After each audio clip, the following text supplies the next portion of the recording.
Stars flickered like dying candles beyond the observation blister, but Captain Lyra Vassen heard music in the emptiness. It was not literal music. The vacuum was mute, but after a decade serving with the solar choir, she had learned to read spectra as if they were notes. Magnetosphere shiver at 15 Hz, lingering hydrogen emission lines at 1420 MHz. Distant pulsar ticks arranged like mechanical percussion. Tonight, those cosmic frequencies were a lullaby stitched with warning. War awaited beyond the veil.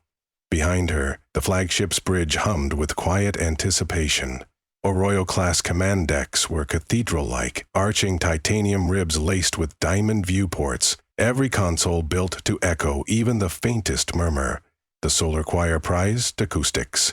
Their entire doctrine rested on harmony and resonance. Dio right up. Instead of shrill klaxons, soft chimes rippled when the enemy arrived. An officer spoke in carefully modulated alto to preserve the ambience. In the center dais, a grand bronze resonator dish shimmered, feeding real-time audio telemetry to the crew's augmented eardrums. Quantum shadow detected, the dish cooed, translating sensor data into phased chords. Lyra turned. Range?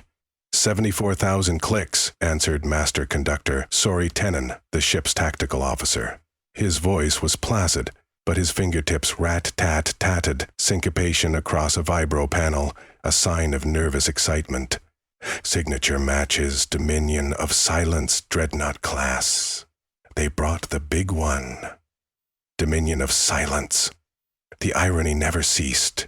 Zealots who worshipped absolute quiet yet wielded sonic weapons strong enough to liquefy steel. They believed the universe longed for a final hush, and they would tear every starship apart with subharmonic lances to achieve it. Lyra's fleet, conversely, celebrated sound. They used song as shield and spear. The war was, at its heart, philosophical. Lyra exhaled. Time to test the new toys. Experimental System Resonance Shield Array is spooled, reported Chief Engineer Arian Koch over the comm. His voice buzzed from an access well beneath the bridge, echoing off machinery. We finished calibrations an hour ago. We're ready. For months, Arion's team had woven piezo-crystal facets, metamaterial membranes, and superconductive coils into a shell hugging the ship like a second skin. The concept was daring. When enemy sound-based weapons struck, the shield would not merely deflect. Instead, it would capture wave energy, refract it through phase-lined cavities, and convert it into high-density electrical current. That current would sluice straight into the railgun capacitors, doubling muzzle energy per hit. It was musical aikido. Turn the attacker's note into your own thunder. Dual successes were required tonight. Survive the battle and prove the shield could feed the railgun. Command at Helios Station awaited field data before committing resources to fleet-wide retrofits. If Lyra failed, the choir might revert to conventional tactics and surrender a crucial advantage. She glanced at the railgun status holo. Charge 65%. With normal reactors, full charge took 12 minutes. The enemy would strike sooner. They had to let the Dominion shoot first. Helm, maintain course 512 minimal evasive, she ordered. We look vulnerable. Tempt them. Copy, said pilot Adia Reese, sliding hands across a fluid tech yoke. The Aurora drifted toward the amber ignite of the Threnody Nebula, its hull panels glowing faint silver. On external feeds, the distant dreadnought emerged, a triangular slab bristling with sonic emitters the size of cathedral organs. Instead of thrusters, it used gravitic sails that folded and unfolded like wings of black cloth. A halo of destructive hush preceded it. Sensors recorded gas molecules losing vibrational energy as the ship passed. Dominion hailing, Sori noted. A short bark of infrasonic code flashed on a screen, technically silent to human ears, but represented as a plunging baseline. The message was constant. Surrender to silence. No response, Lyra said. Let them speak with guns. Almost on cue, the dreadnought's frontal petals spread. A column of shimmering distortion lanced across vacuum. At its core was nothing but compressed air and cunning phase layering, yet the wave front traveled near light speed. When sonic energy meets vacuum, physics becomes strange. Dominion engineers carried on board atmosphere inside magnetically contained barrels, then bled it into resonance tunnels that created coherent phonon packets. The result was a dorsal cannon they called the Shatter Psalm. Lyra braced. On overlays, the beam knifed closer, ionized dust swirling, cosmic rays scattering. It struck the Aurora midships. The hull should have rung like a bell, but instead a hush washed over the bridge. "Negative structural damage," Arian exclaimed. "We caught it." Visuals appeared. Hexagonal shield segments pulsed aquamarine. Each hex was a speaker and microphone simultaneously, recording the wave, flipping its phase, and funneling juice through copper arteries as thick as a man's arm. Readings spiked. "Capacitor boost incoming," the engineer continued. "Railgun charge jumping to 90, 100, 150%. He laughed, a staccato tenor. "It's working better than simulation." Sori's eyes widened. Dominion firing again. 3 short pulses, 20 hertz offset. 3 more hits hammered the shield. Energy blossomed down plasma conduits, flaring the deck plates with Sinelmo blue. Within seconds, the railgun indicator screamed, "Charge 300%. The Aurora's spinal cannon was a coil accelerator 80 meters long, capable of launching tungsten needles at 10% C. Double energy meant double velocity. Triple meant unimaginable sabotage. At some point, the projectile would vaporize from friction with solar wind, but up to 20 million kilometers it would remain cohesive, enough to punch cities out of moons. Lyra paced to the gunnery pit. "Target their main emitter. No sense capturing more than we can handle." "Acknowledged," Sori said, voice quieter than ever, as if reverent. He selected a tungsten iridium rod with a blade of skim. "Firing solution ready." Lyra raised her hand, fingers poised like a conductor about to cue a symphony. "Release." The Aurora lurched. A deep thrumming shuddered the deck as if some enormous drum had been struck. External feeds caught the slug, a pinprick of silver forging a contrail of plasma. It flew across starless dark, arrived at the Dominion dreadnought in half a blink. There was no explosion, just a gaping wound where emitter arrays used to be. A quiet, almost polite flash. Bridge lighting dimmed as safety regulators bled excess charge. The crew cheered softly, solar choir etiquette, but their eyes sparkled. "Direct hit," Sori confirmed. "Emitter offline," Ariane interjected. "Shield stable. We can take more if they're fool enough to shoot." Lyra settled back into the captain's cradle, leather creaking. The plan had worked perfectly. Yet part of her felt unsatisfied. She had seen Dominion dreadnoughts fight. They never retreated after one loss. They escalated. She looked at Tactical. "Any sign of backing off?" Uri frowned. "Negative." They're opening side hangars. Unmanned resonance torpedoes. Inbound. On the hologram, a swarm of oblong pods streaked forth. Torpedoes carried micro-singing chambers loaded with variable atmosphere mixtures. Upon detonation, they released expanding bubbles of shock that could wrap hulls and crush them like eggs. "Ariane, will the shield handle distributed spectrum blasts?" "It should," he hesitated. "But the conversion efficiency declines once we saturate the capacitor banks. We'll need to dump the extra into something or we risk feedback rupture." Lyra tapped her armrest. The railgun could only fire once every 2 minutes. The coils needed to cool. Torpedoes would hit sooner. They had designed the system expecting a dreadnought's big cannon, not a staccato fusillade.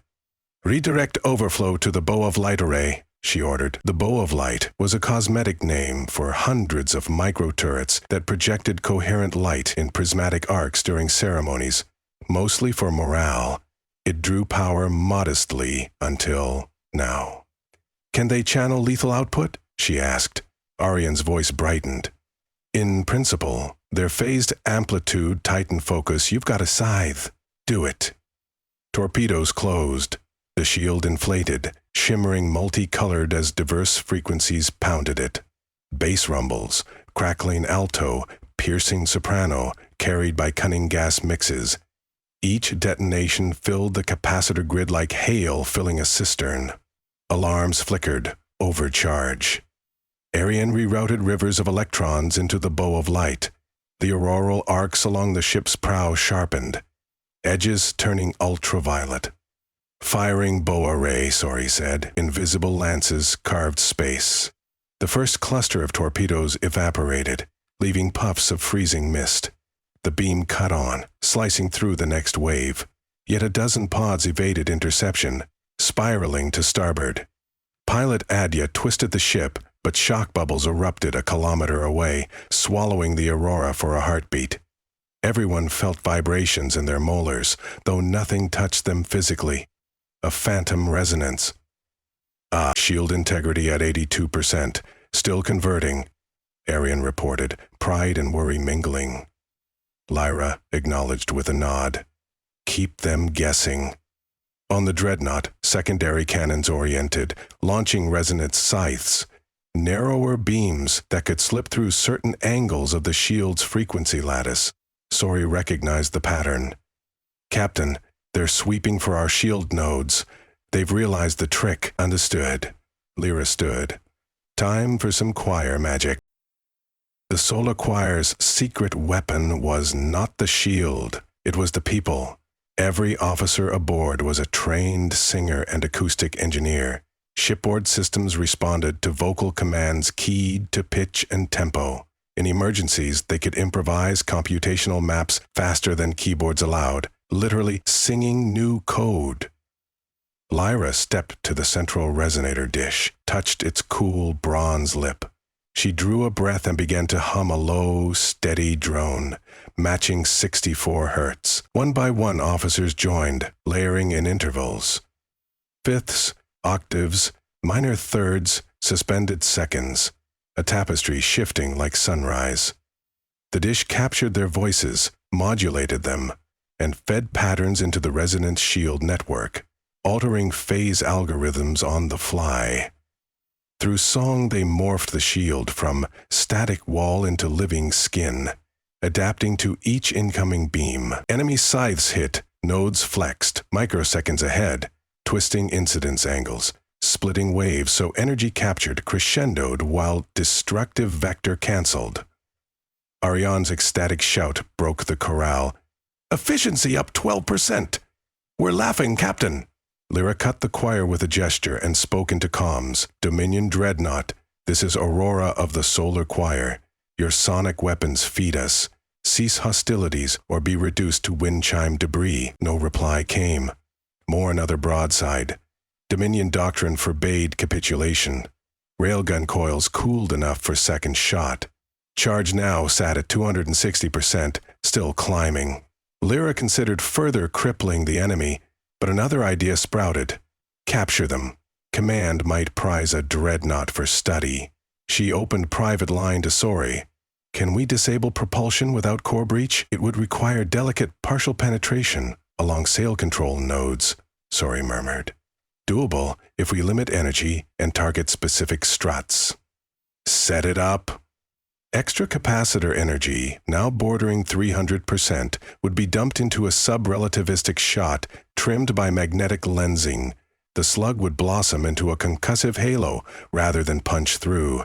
But before they could fire, the Dominion changed the game. Captain, detecting supercavitation in their ventral hull, said Adya. Looks like they're preparing the quiet bomb. Lyra's blood chilled. The quiet bomb was legend, a warhead that, when detonated, canceled all molecular vibration in a 5-kilometer radius. Instant, absolute zero, matter fracturing like brittle glass. Dominion dreadnoughts carried one to be used in suicide roles. If they meant to self-detonate, they'd erase both ships. Options flickered. The shield couldn't invert absence of vibration. There would be no energy to absorb. They must prevent detonation. Target the bomb cradle, she ordered. Dorsal side obstructs clear shot, Sori replied. They'll expose it only at drop moment. Time stretched. Lyra's heart kept metronome. Ariane, can the shield output energy, not just intake? He paused. In theory, we could invert the resonance flows. release stored power as a focused pulse from every node simultaneously. It'd be like singing outward. She allowed herself a grin. Good. Sync with choir frequency. We'll blast them the moment they open the cradle. Engineering teams raced. Conduits reversed polarity, capacitors reconfigured. The shield became a drum skin ready to roar. In the observation blister, Lyra watched feeds. The dreadnought's ventral plates parted, revealing a spherical warhead swirling with dark mist. "Mark," Sori whispered. The solar choir erupted into song, not subtle hum but full-throated aria. Voices soared in stacked harmonies, bridging languages, Esperanto, vowels, Sanskrit, chords into surge. 1,200 resonance nodes flashed white, releasing the captured inferno. A shimmering pulse ballooned outward, visible to naked eye, like the expanding ring from a pebble in water, but of pure light and pressure. It struck the Dominion ship before they could drop the bomb. Ventral plates crumpled, internal struts folded, and the warhead jammed halfway out of its socket. Secondary detonations blossomed as power conduits ruptured. Yet the quiet bomb remained intact. Its failsafe demanded perfect vacuum to trigger. The dreadnought started tilting, engines sputtering. Lyra seized opportunity. "Hit propulsion nodes now!" The railgun coughed once more, this time at controlled 120%. The slug carved along the dreadnought's spine, severing thruster arrays without igniting core. Momentum arrested. The vessel drifted powerless, but alive. Bridge fell silent, except for consoles ticking down risk metrics. The crew exhaled. "Status?" Leah asked. Sori scanned. "Enemy disabled, bomb secured but not armed. Life signs moderate. They're adrift." Arian chimed in. "Our resonance shield drained to 15%, but recharging from reactor. No major damage. Captain, we did it." Cheering rose. Lyra let them savor, yet her gaze lingered on the crippled foe. "Prepare boarding teams. We'll secure that bomb, rescue any survivors willing to surrender, and download their acoustic libraries." Hours later, Lyra walked through the dreadnought's silent halls. Dominion architecture was austere. Matte black surfaces, chambers shaped to damp echo, everything designed to swallow sound. It felt like walking into a throat determined never to speak again. And yet here, in this mute sanctum, she heard the faint hum of her own life support pack and realized noise even small meant she still existed. They found the quiet bomb stable. Engineers applied stasis clamps. Prisoners were few. Many had chanted themselves into catatonia rather than be captured. Those who remained were silent but alive. Back aboard Aurora, Lyra convened after-action review. Command hailed with triumphant brass chords, recorded fanfare rather than live musicians. Fleet Admiral Tessera's avatar beamed. "Captain Visan, preliminary logs show your resonance shield converted enemy fire into a 500% rail gun amplification and enabled a directed discharge capable of disabling a dreadnought. Extraordinary." Lyra bowed. Credit to Chief Engineer Koch and the choir. Tezzeret nodded. "We will greenlight mass production. The war's balance just swung." After the call, the bridge emptied, leaving Lyra with Arian and Sori. Stars beyond were still candles, but now they flickered hopeful. Sori leaned against console. "Funny, Captain, we weaponized their silence." Arian chuckled. "Turned hush into hurrah." Lyra considered the phrase. "Sound and silence are partners in the cosmic score. One cannot exist without the other. We simply reminded them of the duet. They stood quietly, listening to the ship's faint creaks. For a moment, nothing more needed to be said. But galaxies kept spinning, impatient for encore.